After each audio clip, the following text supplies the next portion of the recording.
Robert Frost की fire and ice, जिसकी main theme है the destructive power of human emotions.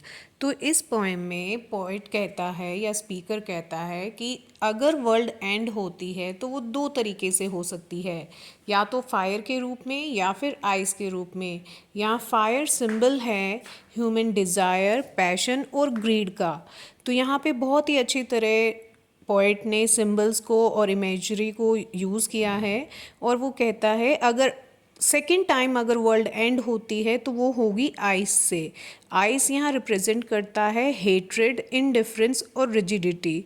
Hatred का मतलब है एक दूसरे से नफ़रत करना, और इनडिफरेंस का मतलब है कोल्डनेस, कि आपको किसी के लिए कोई सिंपैथी नहीं है, कोई इमोशंस नहीं है, किसी को किसी से कोई मतलब नहीं होता, ये इनडिफरेंस है। तो अगर वर्ल्ड को एंड करना है या तो वो डिज़ायर से होएगी। डिज़ायर का मतलब है कि हर एक का पैशन है, वो कुछ भी पाने के लिए किसी को भी ख़त्म कर सकता है। तो स्टार्टिंग लाइन में ही हम देखते हैं कि स्पीकर ने दो चीज़ें इंट्रोड्यूस की हैं जो कि दोनों ही कॉन्ट्रास्टिंग ओपिनियन है, जिसमें कहता है वर्ल्ड या तो फायर से एंड होगी या फिर आइस से एंड होगी। और अगर हम ऐसे देखें कि हेट्रेड क्या है, ये आइस को रिप्रेजेंट करती हैं कि हेट्रेड भी इक्वली डिस्ट्रक्टिव है। अगर हम देखें कि रिच मीनिंग क्या है, कि वो कहता है इंटरप्रेट करने के लिए छोड़ देता है, ये सिर्फ रीडर पे रिफ्लेक्ट करने के लिए छोड़ रहा है पोएट, और कहता है कि ह्यूमन इमोशंस में बहुत सारा ऐसा पोटेंशियल है जो डिस्ट्रक्ट कर सकता है, डिस्ट्रक्टिव है, वर्ल्ड को ख़त्म कर सकता है।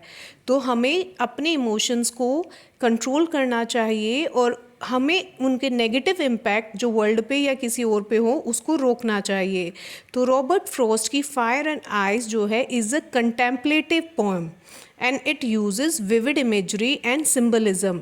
यहाँ पे रॉबर्ट फ्रॉस्ट कहते हैं कि ये एक रिलीजियस पोएम है और जिसमें वो सिम्बल्स और इमेज को यूज़ करके वर्ल्ड को बताता है कि ह्यूमन एक ऐसा है जिसके इमोशंस वर्ल्ड को ख़त्म कर सकते हैं। अगर हम पोइटिक डिवाइस की बात करें तो इसमें बहुत ही अच्छी तरह पोइट ने पर्सोनिफिकेशन, इमेजिनेशन, एजोनेंस, एलिट्रेशंस, पोइट ने बहुत ही अच्छी तरह पोइटिक डिवाइसेस को यूज़ किया है। अगर राइमिंग स्कीम देखते हैं तो देखेंगे फर्स्ट स्टैंजा की राइमिंग स्कीम है A B A A और सेकंड स्टैंजा की राइमिंग स्कीम है A B A B A। मतलब कि आप देख सकते हैं दोनों स्टैंजाज की राइमिंग स्कीम भी अलग रही है। ये बहुत ही इंपॉर्टेंट पोएम है।